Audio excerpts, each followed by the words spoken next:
gasolina fria ela queimada no estaque.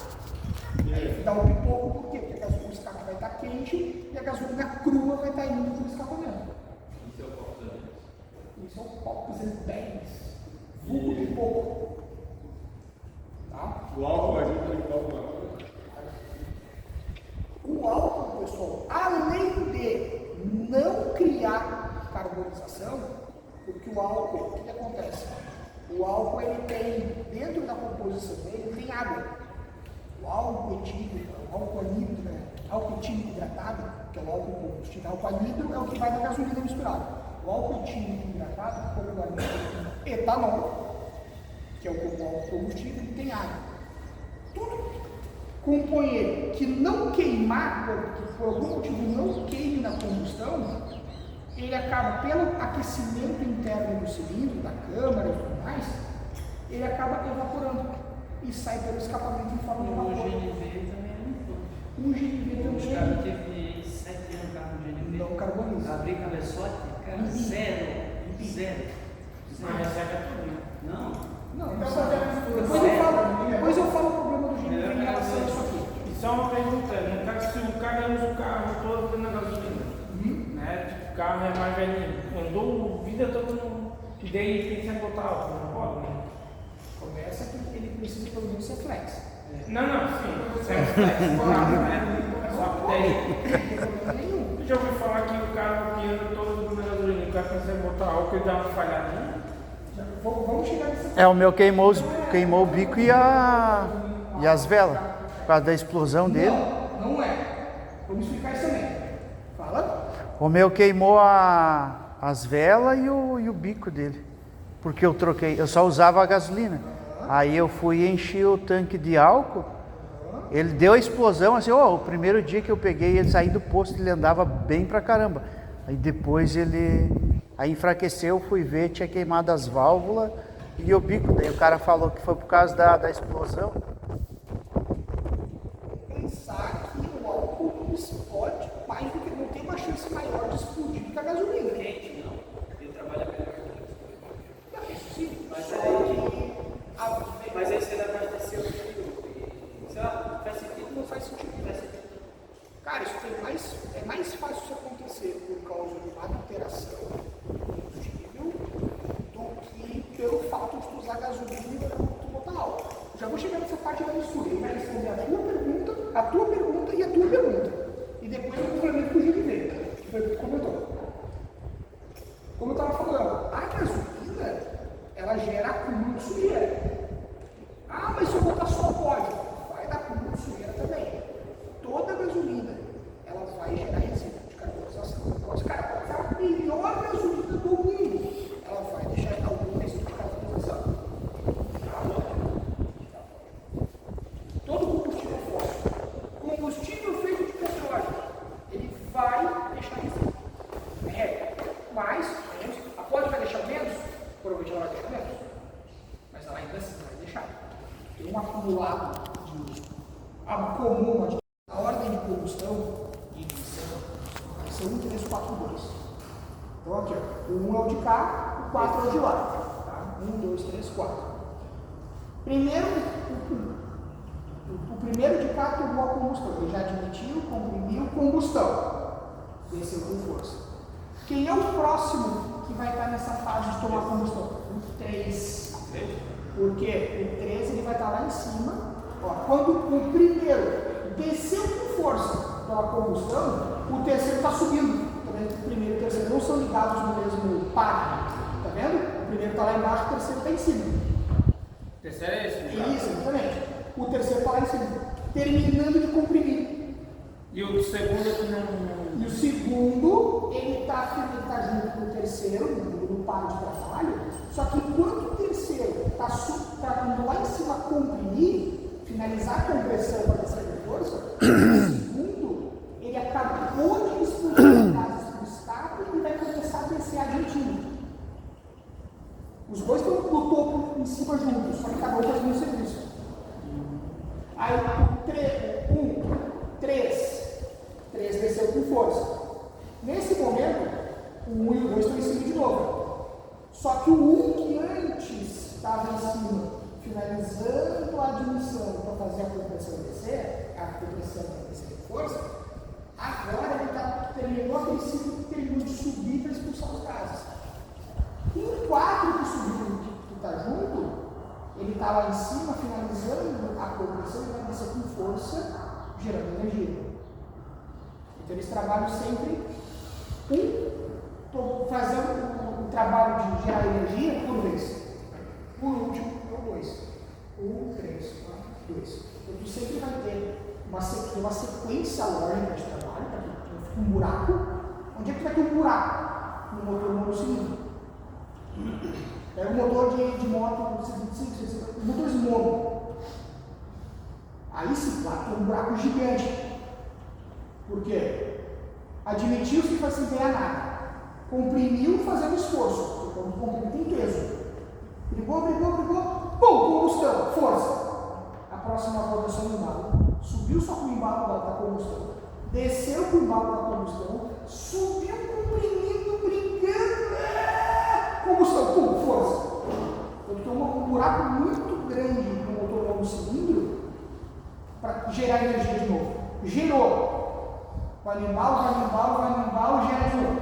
Vai só no embalinho. Não é econômico. Não é.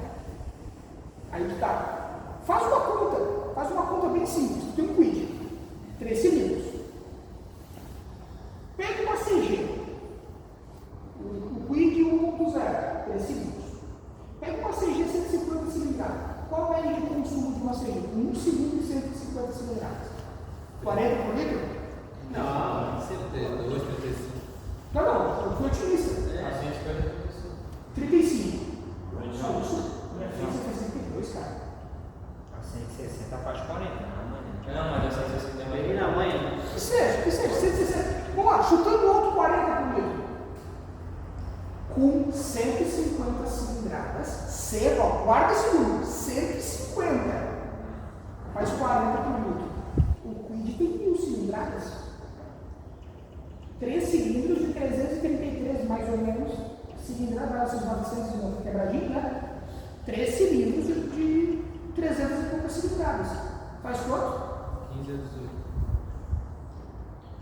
15 a 18. Divide 1000. A minha segunda. Divide 1000 por 150. Quantos motores CG tem dentro do Quid? Hã? Tem 7. Quase 7 motores. 7 motores. Quase 7 motores. Ou seja, faz essa tabuada. O motor do Quid é quase 7 vezes maior que o motor da CG. E olha a diferença de consumo. Quase meia meia. Não, se fizer 30 por 35 é 40, 50%. Olha o quanto mais eficiente é o motor. Isso que a gente está falando, não leva para o coração. Não leva para o coração. Isso que a gente está falando de um Quid, que é um carro extremamente simples, é um carro de entrada do mercado, que está longe de ter o auge da tecnologia. Mas ele, olha o quanto mais eficiente, eu digo assim, pelo tamanho do motor e o quanto de combustível gasto, perto do motor da moto monocilíndrica, que é, ok, mas o motor da moto é menor. Não, mas olha o quanto ele efetivamente produz com a cilindrada que ele tem. Se ele fosse um motor eficiente, um motor de moto pequeno, um motor de 150 cilindradas, se ele tivesse o mesmo nível de eficiência de um motor de Quid, o motor da CG era para ele fazer por litro mais de 100 km. Se ele tivesse o mesmo índice de eficiência. Estão conseguindo enxergar essa questão? O quanto que 150 cilindradas produz e o quanto que 1000 cilindradas do carro produz? Mas tu diz de economia ou tu diz de... Tudo, economia e eficiência. Economia e eficiência é fazer mais com menos. Isso é eficiência. Entendeu? A eficiência é diretamente relacionada ao consumo. Quanto mais eu consigo dar com menos combustível, mais eficiente é. Fazer mais com menos, isso é eficiência. Mas daí seria a potência também, não? Pelo fato do peso dessas coisas. Faz as contas. Quanto você vê que é CG? Quanto você vê que é o Quid? Mas a pergunta que não quer calar, mas quem anda mais? Seja vai ter aquele 15. O Quid? Uma CG boa vai ter aquele 15 km.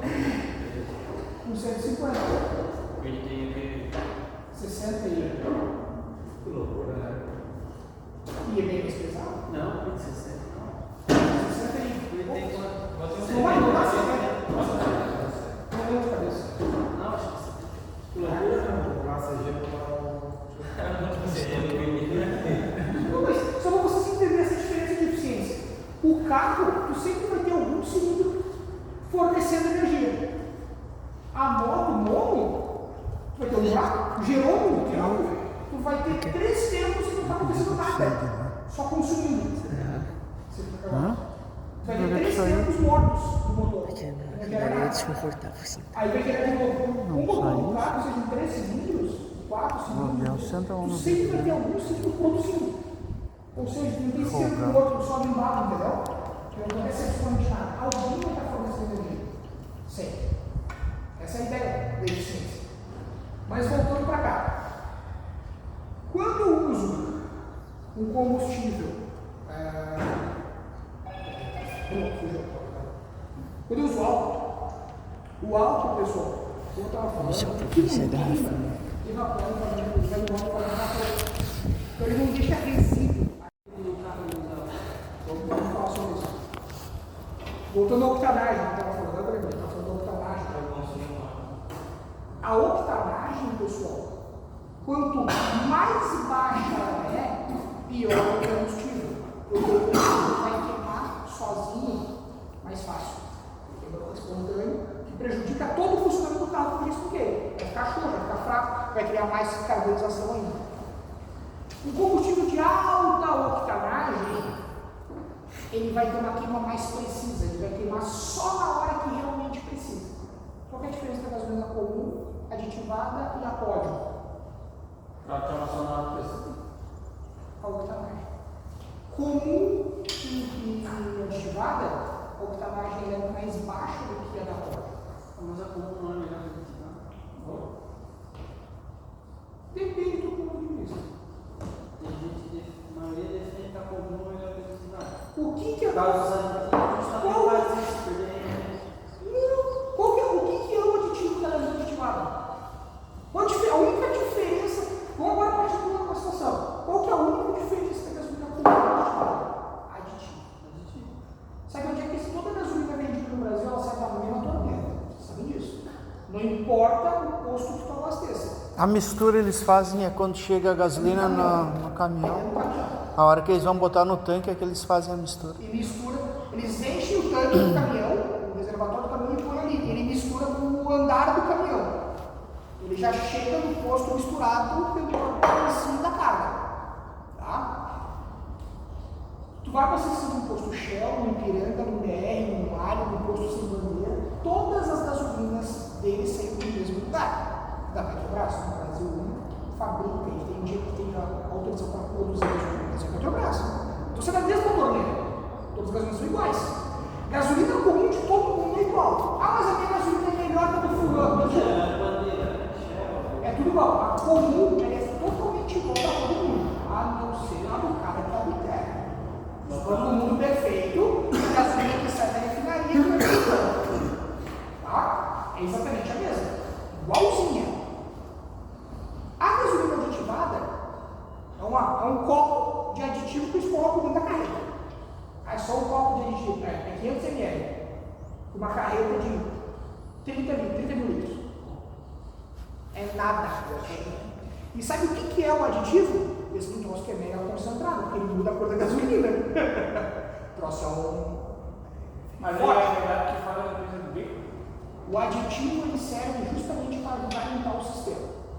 Então ele ajuda a limpar tudo, lá do tanque até o cilindro.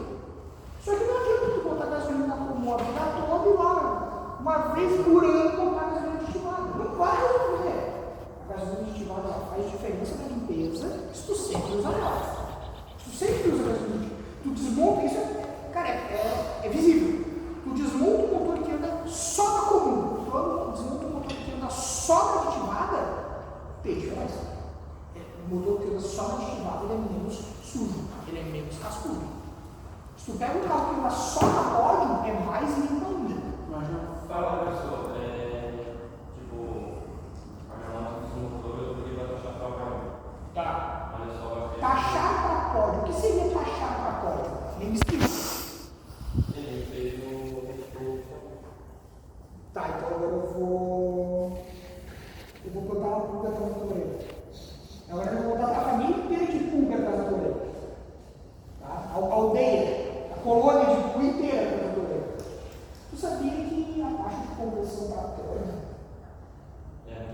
beleza, da gasolina destilada. Tá, Só o atual. Isso que eu ia perguntar. Na verdade, do fundo do coração, tu teria que descaixar o teu motor para andar com borda. Mas ele não fica onde? Se ele fez a carne, Do retifica, tu tira. Tu nunca coloca. não, mas se ele comer a borda, não dá pra. Só se for o pistão e botar o pistão na cabeça da ponta. Para destachar. Dá. Se ele comer o cabeçalho. Dá. É a diferença. Tá, não, mas pô, aí eu. Mas eu vou te explicar o porquê. Porque a gasolina, a tua moto ela vem de fábrica com acerto para a gasolina comum ou aditivada. E vamos dizer sinceramente o meio termo para fazer a moto. O petróleo no Brasil é horrível. O petróleo que a gente tem no nosso território, seja o de extraído em alto mar, quanto o pouco petróleo extraído em continental, o petróleo da nossa placa tectônica, ele é uma merda para gasolina. Ele é muito bom para diesel. O diesel, o preço da gasolina é muito alto. Por quê? Porque o fabricante, ele não sabe se o carro vai usar álcool ou se vai usar gasolina. Então o carro está pronto para as duas coisas. Ele não é nem o melhor possível na gasolina, mas nem o melhor possível no álcool. É um meio termo que funciona bem, tem uma certa economia em ambos. Mas se tu pegar hoje um motor flex e tu converter ele 100% para gasolina, ou seja, fazer um ajuste de taxa para gasolina, e aí você tem que mexer cabeçote, pistão, esse tipo de coisa. Botar uma vela, às vezes, seja específica para gasolina, que é uma vela mais frio, o grau térmico da vela é um pouquinho mais frio. Tu vai ter um motor mais econômico do que um carro só com carro flex, rodando na gasolina. E da mesma forma, se pegar o mesmo carro flex e fazer uma conversão total do motor só para aquele álcool, ou seja, botar uma caixa legal para álcool, pistão, tudo bonitinho, grau de vela, tudo certo, e acerto de marca. Para álcool, nada focado em performance, focado em eficiência. Tu vai ter um carro mais potente e mais econômico do que um flex rodando no álcool. Por quê? Porque vamos pensar assim, cara, ainda, por mais que o primeiro carro flex no Brasil nasceu em 2003, já são 21 anos de motor flex no Brasil, o flex ele é meio que feito para agradar os dois mundos, o álcool da gasolina. Ele não é perfeitamente adequado para um ou para outro, é uma média para entender os dois. Sabe o pato, o bichinho dele, com pena? O pato ele anda, ele nada, ele voa. Ele não anda bem, ele não. Tá, você viu por que dá o bicho para você dar um carro carburado hoje em dia? Uma moto carburada. Mais antigo, tipo lá dos anos 80, 90 para baixo. Porque o bicho carburado ele é burrinho, né? É um acerto mecânico. A quantidade de combustível passa por um furinho do carburador. Qual que era a quantidade de gasolina, de álcool na gasolina lá nos anos 80 e 90? Muito menos do que hoje. Então você tem todo um motor projetado com, sei lá, 20% de álcool, 18% de álcool, não de cabeça que era lá atrás. E aí hoje tem 27% de álcool. É outra história, é outro acerto, é outro ajuste. Então, complica. Fica bastante para acertar de verdade o motor por causa disso. Então vamos lá. Quando tu troca de combustível, tu troca da gasolina para o álcool, a tendência, pessoal, é o álcool ajudar a dar uma limpada nessa craqueira daqui. Tá? Então, ele vai arrancar tudo? Não, não vai. Você já foi esperançoso. Mas ele vai limpar bastante, ele vai soltar bastante coisa. Tanto que é bem comum tu pegar um carro que anda só na gasolina comum, em flex. O cara andou 10 anos só na gasolina. Aí, um certo dia, o senador resolve empurrar álcool no tanque. Se o bicho pegar o álcool com os dois pés no carro, tu vai fumar pra carro. Parece diesel. Por quê? Ele está arrancando essa fuligem daqui para cair embora. O que pode acontecer na pior das hipóteses e que talvez possa ser o que aconteceu no carro de um amigo nosso na Kombi aí, e que disse que teve um probleminha de queimar válvula, queimar vela, blá blá blá blá. É, mas não foi da Kombi, né? Não, foi um carro plástico. Foi um Peugeot. Kombi não tem essas coisas. Kombi não estraga coisas. Não estraga. Estraga outras coisas. Hoje caiu o cano de descarga. Troquei faz 2 meses, cara, ele... Aconteceu? Não, eu acho que a solda deles, ele desconectou, aquela encaixada, né, e soldada ali na ponta. E caiu aquela pecinha. Ela desgrudou da solda. Aí levei ali, mas estava na garantia, os caras soldaram para mim. O que acontece, pessoal? Quando tu usa álcool, vai começar a soltar na casa. Cara, aquilo é carvão. O que vocês usam para fazer churrasco lá na casa de vocês? Carvão? Carvão. Carvão não queima? Queima.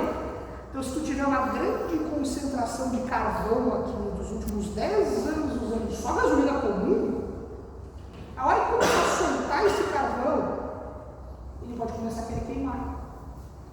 Ah, mas ele não queimava antes. Cara, estava enchendo o negócio, ele estava quietinho no cantinho dele. Ele estava grudado, só uma face dele estava em contato com o combustível. A parte de baixo do carvão que estava grudado na parede, ele está com características diferentes, talvez ele queime mais fácil. A hora que começou a soltar essa craca aqui dentro, começou a querer queimar. Vou dar um exemplo para vocês. Vocês já viram um carro carburado ou moto carburada? Só em carburado isso acontece. Principalmente quando está com a mistura meio errada e tu desliga, o veículo já está falhando, ele já está bebendo, muitas vezes já está fumando, não é aquela fase boa de levar para o boteco para jogar truco, né? Ele já bebe, já fuma. Só falta falar palavrão. O que acontece? Tu desliga o motor e o motor fica... Tu desligou, tirou a chave e o motor parece que ele quer ficar ligado um pouquinho, são algumas voltas. Isso normalmente acontece no carro de injeção eletrônica. Quem manda o combustível é o bico. Então tu desligou a chave e tu desligou o bico. Não vai entrar gasolina. Mas no carburado, quem é que puxa a gasolina? O pistão descendo, sugando. O carburador é totalmente mecânico. Então, às vezes acontece o quê? Tu tem tanto carvão lá dentro do motor, dentro da câmara, no pistão, e com o funcionamento, o calor que gera aqui dentro, aquele carvão acende. Tipo uma brasa, uma brasinha. Lá no cantinho lá dentro. Tu desligou o motor, mas aquela brasinha está ligada. Depois que tu desliga o motor, o pistão desligou a chave, o motor, ele não faz isso. Ele vai desacelerando. Vai parar. Quem que jogou o motor depois que desliga? O que vai acontecer, pessoal? Nesse sobe e desce que o pistão faz ainda até desligar, ele está sugando ar e está sugando combustível lá no carburado. Então está entrando ar limpo e combustível limpinho. Eu não preciso de centelha porque eu já tenho o carvão pegando fogo lá dentro. Eu já tenho a centelhazinha. Ele, pum, vai acender. O pistão vai descer de novo. Vai descer de combustão. Por isso que o motor fica tudo. A hora de dizer. Por quê? Porque eu tenho um excesso de combustão lá dentro que está deixando ele ficar com os meus. Então, resumindo, se já usa aditivada, vamos continuar que... Se tu usa comum, cara, vou ser bem sincero. Hoje em dia, a diferença da comum para aditivada é irrisória. Tem gosto que é o mesmo preço. E eu vou ser bem sincero, das duas opções, a aditivada é melhor. Porque ajuda a criar menos carepa aqui, ajuda a criar menos sujeira em tanque e tudo. A diferença é minúscula, mas tem diferença. Tá? Tem diferença. Para pódio, a diferença é bem maior, só que daí tu dobra o valor do preço do litro, daí complica. Eu sempre uso aditivado porque não muda muito o valor, costuma ser diferença de centavos. Tem esse conteúdo que ganha potência, um pouquinho, mas ganha. Tá? Mas é por isso que o álcool bebe mais, o carro flex quando está com álcool ele consome mais? Não necessariamente. Além da octanagem, existe uma outra grandeza nos combustíveis que é muito importante, que se chama poder calorífico. O que é o poder calorífico? O poder calorífico é uma característica que tudo que pode ser queimado tem, que é a quantidade de energia que eu gero ao queimar alguma coisa. Se eu queimo essa mesa de madeira, eu gero X de energia. Se eu queimo essa porta de ferro, eu tenho menos energia sendo liberada. Tipo pega aquela câmera térmica, sabe? Quanto mais quente, mais vermelho fica lá no desenho, é o calor, basicamente a energia. Grosseiramente falando, é a energia que está sendo liberada. O álcool tem melhor octanagem, ou seja, ele tem uma queima mais precisa. Só que o álcool tem menos poder calorífico que a gasolina. Ou seja, o álcool gera menos energia. O álcool é o combustível mais fraco. O lagarto lá. O lagarto lá no fundo, ó, no muro lá. Enxergou? Eu não vi, mas agora... Lá no final, lá. No muro lá. Entre os dois coqueiros ali. Um lagartão, ó. A gente tem um, cara. A gente tem... Olha lá, é o outro, cara. Ó, tá vindo outro lá, ó. São dois lagartos. Tem um desse tamanho. Então acho que é esse daí, olha lá, ó. Não tem... Caraca, olha que coisa linda, velho. Tá vendo ele lá? Agora é o outro. É, o outro já foi.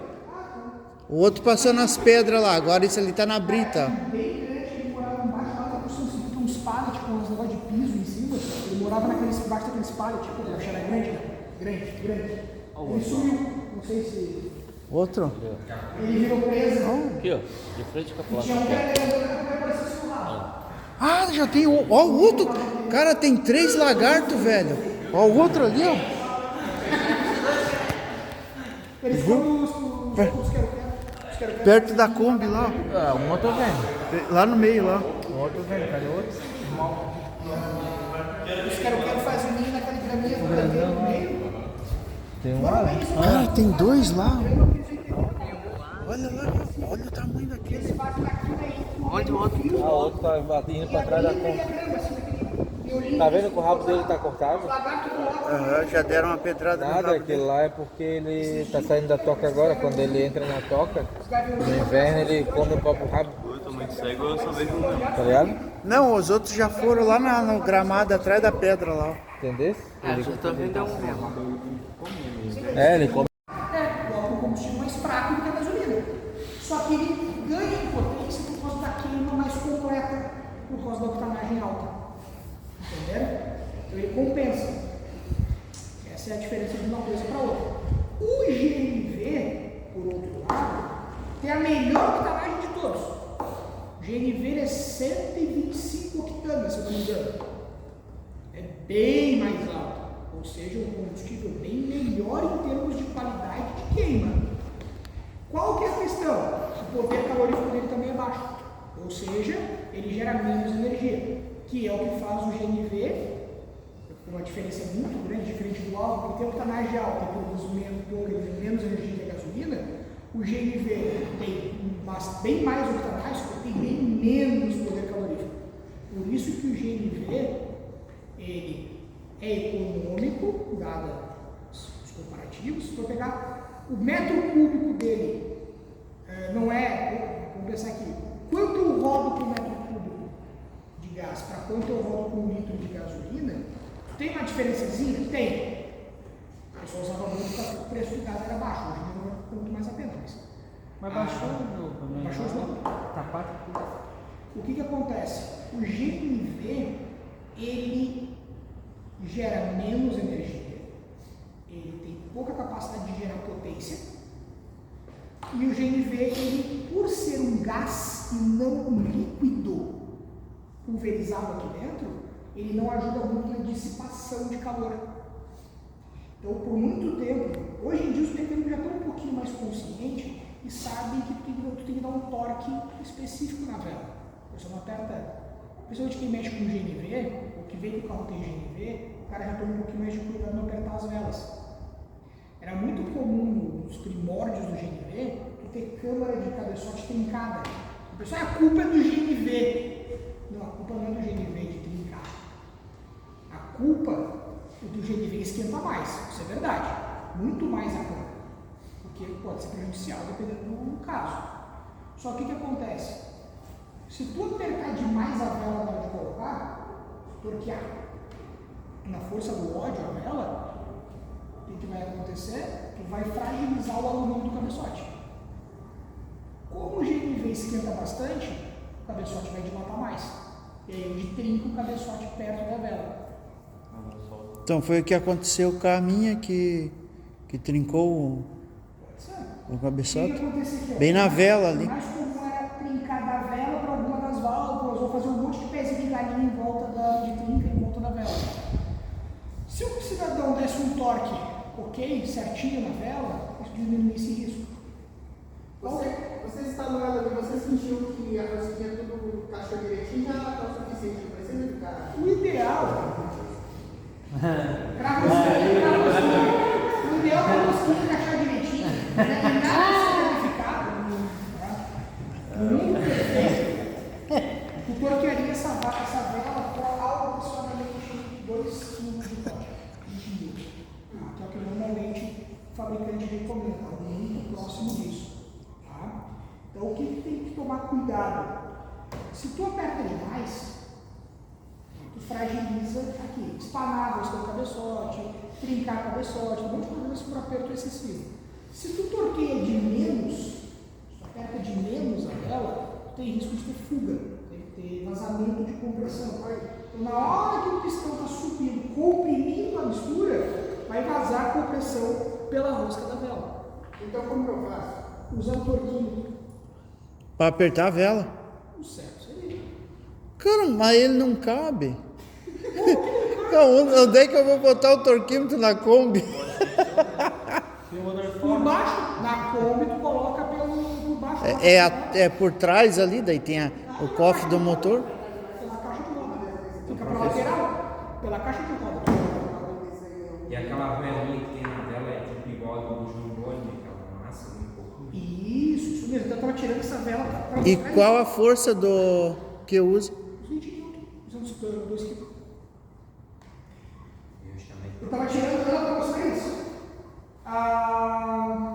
O anel de vedação, pessoal, que a vela possui, que pode ser esse aqui metálico, tem uns que parece tipo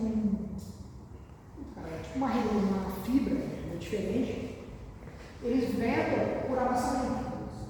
Tá? Então, assim, se tu apertar de menos, tu não amassa ele, vai ser na vedação e ele não vai vedar. Então vai vazar a compressão para fora da vela, motor de cachorro.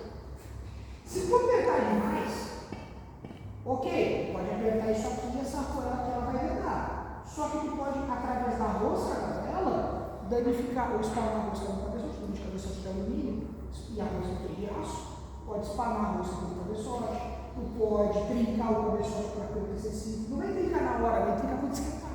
E será que nessa oficina, será que esse pessoal vai fazer essa troca dessa vela? Será que eles usam esse tal desse? Cara, lá o cara que foi trocar a tampa de válvula e deixou ele vazando depois de trocar a tampa de válvula, eu acho que ele não usa. Não usou porra nenhuma, só usou para focar e aquela chave lá para judiar. Tá? Então, assim, no mundo ideal, tu usaria torquinho para trocar a vela. Tá? Padrão isso, pessoal. Qualquer fabricante manda torquear uma vela com torquinho e vai te dar um valor claro. Tá? Então, vai do bom senso mecânico, vai do bom senso do reparador. E o valor do toque é quanto? Cara, cada fabricante tem o seu, mas normalmente é perto de 2 kg de torque. Tem as particularidades, pessoal. Por exemplo, se tu pegar os motores com injeção direta, então tu pega os TSI da linha Volkswagen Audi, tu pega os das BMW, das 320, lá para cima, que é injeção direta. A Ford, tipo, os EcoBoost dos Fusion. A capa nova é. Focus eu acho que não. Eu acho que o Power Shift Eu acho que não. aquele 167 CV, Não é injeção direta. Eu acho que a injeção direta é só do foco do Fusion, que é aquele EcoBoost turbo lá. É o Devoto. O mesmo Devoto. EcoBoost. Tem injeção direta. A capa nova. É, o combustível mais fraco do que a gasolina. Só que ele ganha em potência por causa da queima mais completa, por causa da octanagem alta. Entenderam? Então ele compensa. Essa é a diferença de uma coisa para outra. O GNV, por outro lado, tem a melhor octanagem de todos. O GNV ele é 125 octanas, se eu não me engano. É bem mais alto. Ou seja, um combustível bem melhor em termos de qualidade de queima. Qual que é a questão? O poder calorífico dele também é baixo. Ou seja, ele gera menos energia, que é o que faz o GNV, com uma diferença muito grande, diferente do álcool, que tem octanagem alta e produz menos energia que a gasolina. O GNV tem bem mais octanáis, tem bem menos poder calorífico. Por isso que o GNV ele é econômico, dado os comparativos. Se for pegar o metro cúbico dele, não é, vamos pensar aqui, quanto eu rodo por metro cúbico de gás para quanto eu rodo por um litro de gasolina, tem uma diferençazinha? Tem. Eu só usava muito porque o preço do gás era baixo, hoje não é muito mais a pena. Mas baixou o Baixou os valores. Tá 4 quilos. O que acontece? O GNV, ele gera menos energia, ele tem pouca capacidade de gerar potência, e o GNV, ele, por ser um gás e não um líquido pulverizado aqui dentro, ele não ajuda muito na dissipação de calor. Então, por muito tempo, hoje em dia os mecânicos já estão um pouquinho mais conscientes e sabem que tu tem que dar um torque específico na vela. Você não aperta, principalmente quem mexe com GNV, ou que vê que o carro tem GNV, o cara já toma um pouquinho mais de cuidado não apertar as velas. Era muito comum nos primórdios do GNV tu ter câmara de cabeçote trincada. O pessoal, a culpa é do GNV. Não, a culpa não é do GNV de trincar. A culpa do GNV esquenta mais, isso é verdade. Muito mais a câmara. Porque pode ser prejudicial dependendo do caso. Só que o que acontece? Se tu apertar demais a vela na hora de colocar, torquear na força do ódio a vela, o que vai acontecer? Tu vai fragilizar o alumínio do cabeçote. Como o GNV esquenta bastante, o cabeçote vai dilatar mais. E aí ele trinca o cabeçote perto da vela. Então foi o que aconteceu com a minha que trincou o cabeçote. Bem na vela ali. Mais comum era trincar da vela para alguma das válvulas, ou fazer um monte de pezinho de galinha em volta de trinca em volta da vela. Se o cidadão desse um torque ok, certinho na vela, isso diminuísse risco. Você instalou ela ali, você sentiu que a rosquinha tudo encaixou direitinho, já está o suficiente, não precisa de ficar. O ideal para você encaixar direitinho, não é nada simplificado, muito perfeito. Tu torquearia essa vela com algo aproximadamente 2 kg de torque, 20 mil. Que é o que normalmente o fabricante recomenda, muito próximo disso. Tá? Então o que tem que tomar cuidado? Se tu aperta demais, tu fragiliza aqui, espanar a rosca do cabeçote, trincar o cabeçote, muitos problemas por aperto excessivo. Se tu torqueia de menos, se tu aperta de menos a vela, tu tem risco de ter fuga, de ter vazamento de compressão. Então, na hora que o pistão está subindo, comprimindo a mistura, vai vazar a compressão pela rosca da vela. Então, como que eu faço? Usando torquinho. Para apertar a vela. O certo seria. Cara, mas ele não cabe. Onde é que eu vou botar o torquímetro na Kombi? Por baixo, na Kombi, tu coloca por baixo. É por trás ali, daí tem o cofre do motor. Pela caixa de roda. Fica para lateral. Pela caixa de roda. E aquela velinha que tem na vela é tipo igual a do Jungone, aquela massa um pouco. Isso mesmo. Então eu estava tirando essa vela para E qual a força do que eu uso? Os 20 minutos. Usando 2 kg. Eu Eu estava tirando ela para vocês. O anel de vedação que a vela possui, que pode ser esse aqui metálico, tem uns que parece tipo uma fibra, é diferente. Eles vedam por amassamento. Tá? Então assim, se tu apertar de menos, tu não amassa ele, vai ser uma vedação e ele não vai vedar. Então vai vazar a compressão para fora da vela.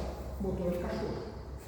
Se tu apertar demais, ok, pode apertar isso aqui e essa fora que ela vai vedar. Só que tu pode, através da rosca da vela, danificar ou espanar a rosca no cabeçote, de cabeçote de alumínio, e a rosca tem de aço, pode espanar a rosca no cabeçote, tu pode trincar o cabeçote para aperto excessivo. Não vai trincar na hora, vai trincar quando esquentar.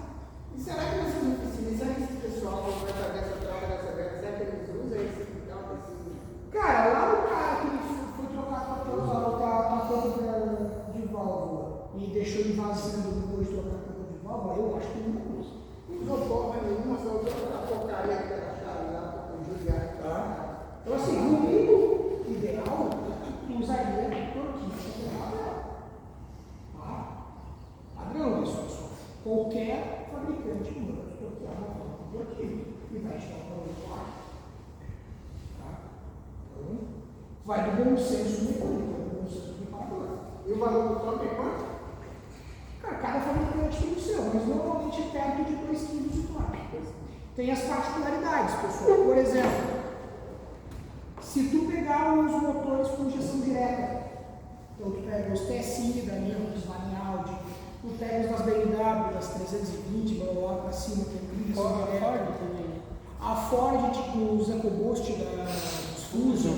A capa nova é. Focus eu acho que não. Eu acho que o Power Shift Eu acho que não. O motor é dele- aquele 167 CV, mas Não é injeção direta. Eu acho que a injeção direta é só do foco do Fusion, que é aquele EcoBoost turbo lá. É o de evoluir. O mesmo devolve.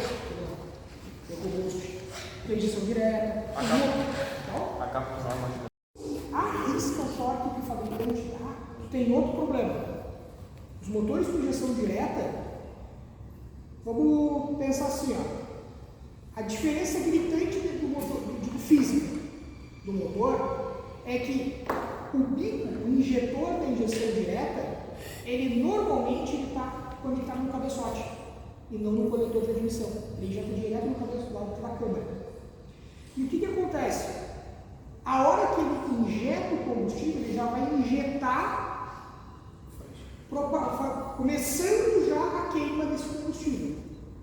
Muito parecido com o que acontece no motor diesel, em termos de processo de funcionamento.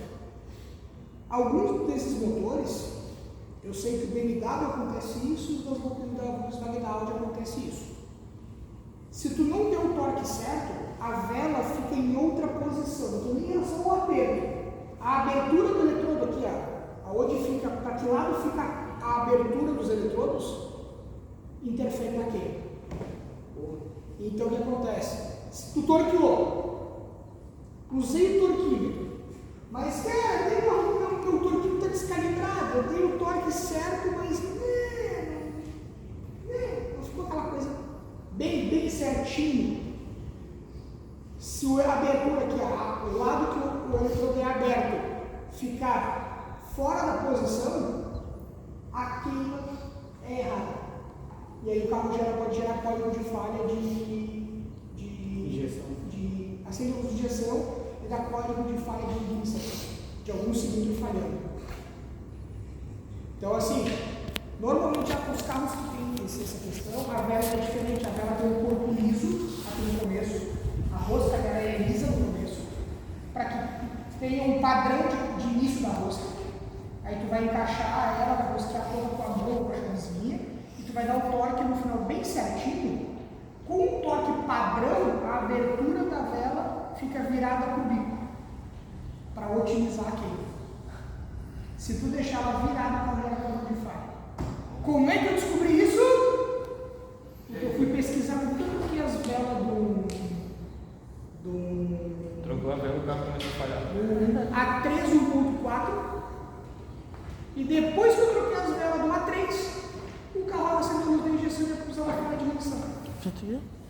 E eu dei o torque pelo que vinha na caixinha da vela da injeção. Dentro da vela, da caixinha da vela tem o procedimento de torque, só que é meio padrão para todas as velas. Pô, que merda, cara, eu tô uns 4 segundos eu troquei as velas ferradas, me venderam vela falsa. Me venderam vela falsa. Não tá legal. Tem isso agora. Mas antes, cara, eu tirei as velas, olhei, fui pro Google.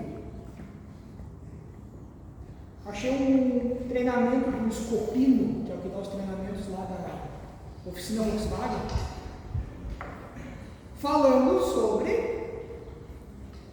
Apertei de novo. ângulo de vela de Volkswagen TSI. É o mesmo motor Golf, Polo, mesmo do 4, o mesmo do A3. E ele explicava, o torque original é de tantos newton. Porra, dava uma diferença tipo minúscula que eu tinha dado. Eu dei problema da caixinha que era 200 Newton. O torque original é tipo assim, ó, era 180 Newtons. Era um pouquinho menos, só que estava muito mais relacionado ao alinhamento do eletrodo. Eu não tirei o cabeçote para ver, né? Mas provavelmente com o meu torque, o bico estava aqui. Em vez do eletrodo ficar alinhado com o bico, o eletrodo ficou assim. Então ele conta bastante da rosca até o torque dá exatamente a... Se tu der o torque correto, bem certinho pelo manual do carro, ela vai ficar exatamente alinhada. Como eu dei o torque pela tabelinha que vinha na caixinha da vela, era um pouquinho de torque a mais, também que a caixinha é padrão, porque eu dei um monte de vela da NGK, é sempre a mesma tabela dentro da caixa. O que acontece? Cara, a diferença do que ódio. Então esses mecânicos de fundo de quintal aí que aperta a moda cachorro só com a chave ali, elas nunca ficam alinhadas então uma com a outra?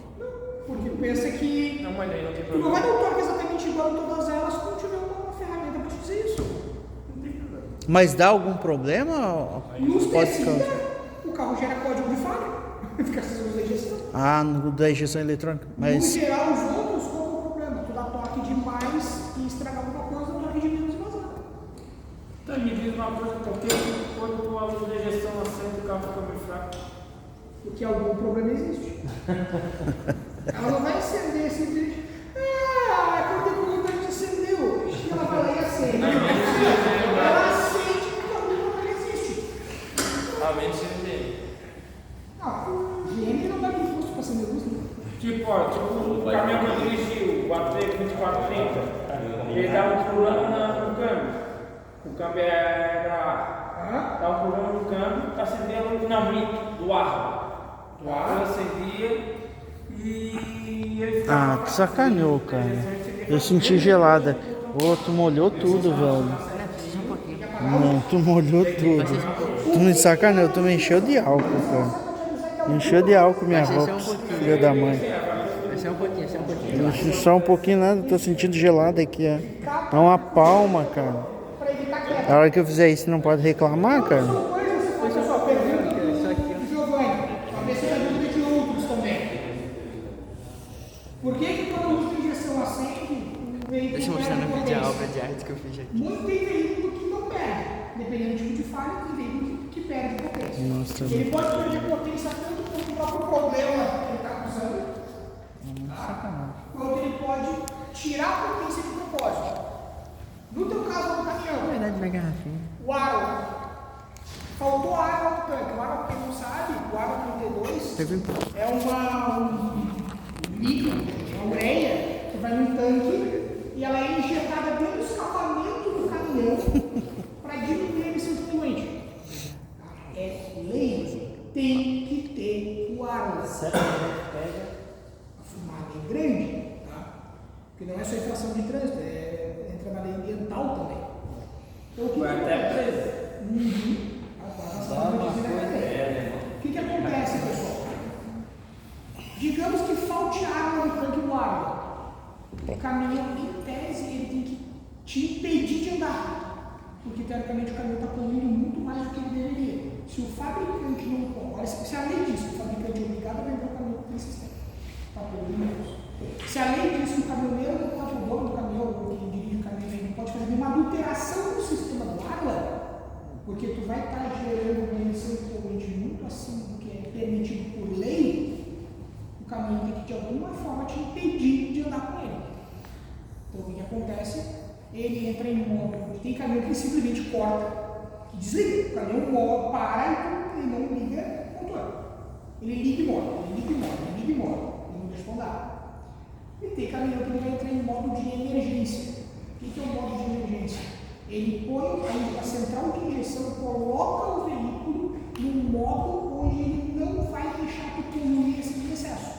Ou seja, ele vai capar tudo que der da injeção para deixar o caminhão andando a 10 por hora o suficiente para conseguir chegar no posto do porcaria do ar. Da mesma forma acontece com a injeção de carro. Injeção eletrônica de carro, dependendo do tipo de falha que tem no motor, no câmbio, coisa assim, para evitar uma quebra. Ele entende, puta, aconteceu uma falha no determinado componente. A central sabe disso através dos sensores e tudo mais. Daqui a pouco a central pensa assim, cara, se esse negócio é problema mesmo, o motor vai quebrar. O que a central faz? Tira a potência, limita o acelerador, tira a potência, usa um monte de estratégias para impedir que tu quebre o teu motor. Então, essa estratégia de segurança. No caso do caminhão, mas eu parei no posto, botei o ar e a luz não apagou. Apagou, ele memorizou aquela falha. Tu vai ter que entrar com o aparelho de scanner, apagar a falha, zerar a falha, para daí liberar o som.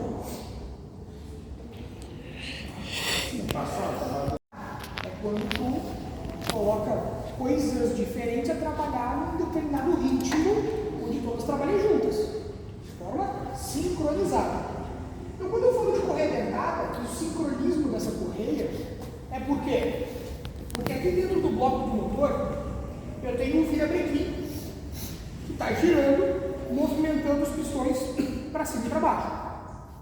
Enquanto que aqui no cabeçote eu tenho o eixo comando de válvulas, que através dos ressaltos dele, dos canos dele, eu estou acionando a abertura das válvulas. As válvulas abrem porque são empurradas e fecham pela ação da mola da válvula. Certo? Tudo que é motor de carro e de caminhão também. A abertura de válvula é acionada pelo comando ou por algum acionamento mecânico que empurra ela para baixo, mas o fechamento é dado pela mola. A pressão da mola que veda essa válvula novamente. O único carro que eu conheço que a abertura de válvula não é feita pelo comando diretamente é aquele motor que está atrás do Eric.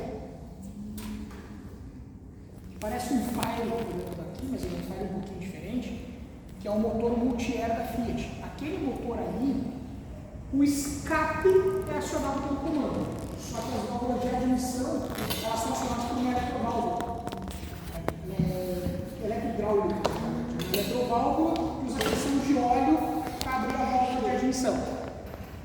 Que dá para enxergar as eletroválvulas aqui. Solenoides que enxergam em cada cilindro. Por que lá eu tenho a válvula sendo aberta por uma válvula, um gerenciamento eletrônico e não por um comando tocado mecanicamente?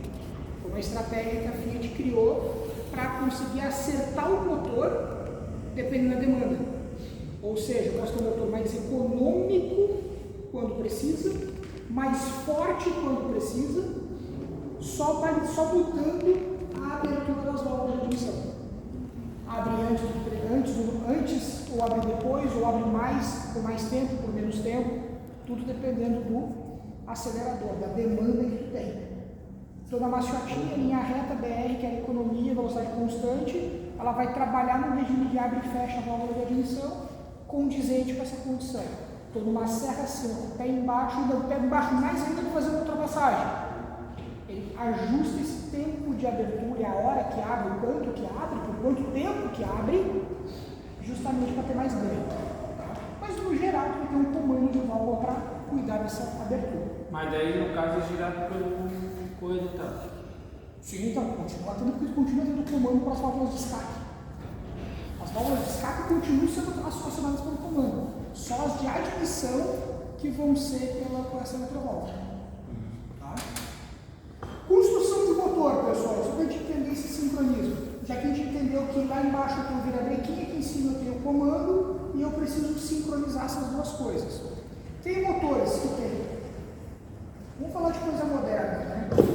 Linha carro, tirando os motores V16, V8, principalmente muitos americanos, ou o projeto de motor mais antigo, eu vou ter o comando de válvulas no bloco. Tá? Os motores nacionais antigos, pega lá o motor de Opala, o motor de Fuca, eu vou ter o comando no bloco. A CG Vareta, por exemplo, o comando está lá no bloco. A A ligação do virabrequim com o comando de válvula normalmente vai ser por uma corrente curtinha ou por engrenagem conectada no outro. Tá?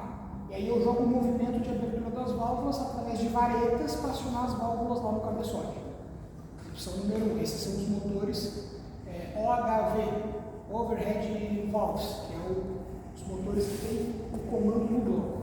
Da Kombi é assim também. Qual? Da Kombi. Sim, Fusca, Engrenagem e varejo. Volkswagen, isso, Volkswagen também é assim. Conexão do virabrequim com comando por uma engrenagem. E a vareta vai lá no cabeçote daí para acionar os balancinhos.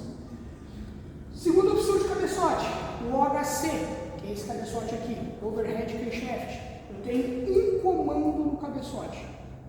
E esse único comando, ele comanda tanto as válvulas de admissão quanto as válvulas de escape. Tá? É o caso desse motor aqui da Renault. É o caso desse motor da GM, é o caso daquele da Fire. Eu tenho um único comando acionando todas as válvulas. No caso é esse aqui. Isso, esse comando aí. Esse comando aí, essa gaiola aqui, ela está em cima, aqui, e o comando vai acionar cada um desses balancinhos mecânicos e colocar as válvulas para baixo. E quando é 16 válvulas, como é que funciona? Em vez de eu ter 2 caras aqui, eu tenho 4. Não, pode ser assim, eu posso ter o comando aqui, ó, acionando um balancinho que vai acionar 4. Aqui, ó. Esse aqui é 16. Ou pode ter as Vamos chegar nos DOHC. Calma, respira. Mas esse é individual, ou é junto? Pode juntar. Então 16 trabalha duas válvulas juntas. Lá a admissão aqui é do escape. Então, aqui as duas aqui são admissão, essas duas são admissão, essas duas admissão, essas duas admissão. Essas duas são escape, duas escape. Em vez de eu ter uma de admissão, uma de escape, Isso a vovó não eu ensinou. vou ter duas de admissão menorzinha e duas de escape menorzinha. Mas que faz o mesmo serviço do outro válvula. Sim, só que de forma mais eficiente. Tipo, mais uma boa quantidade de combustível que é injetada. Não só de combustível, de água, de combustível. Mas eu digo, a mesma. Espaço, vamos pensar assim, ó, é muito melhor dinamicamente para o ar o combustível que está dentro do cilindro. Focando na admissão, duas válvulas menores do que uma válvula sobrando. Eu tenho o ar entrando e se espalhando dentro do cilindro de uma forma muito mais eficiente aqui do que lá com uma válvula só de cilindro. Pode ter o mesmo espaço.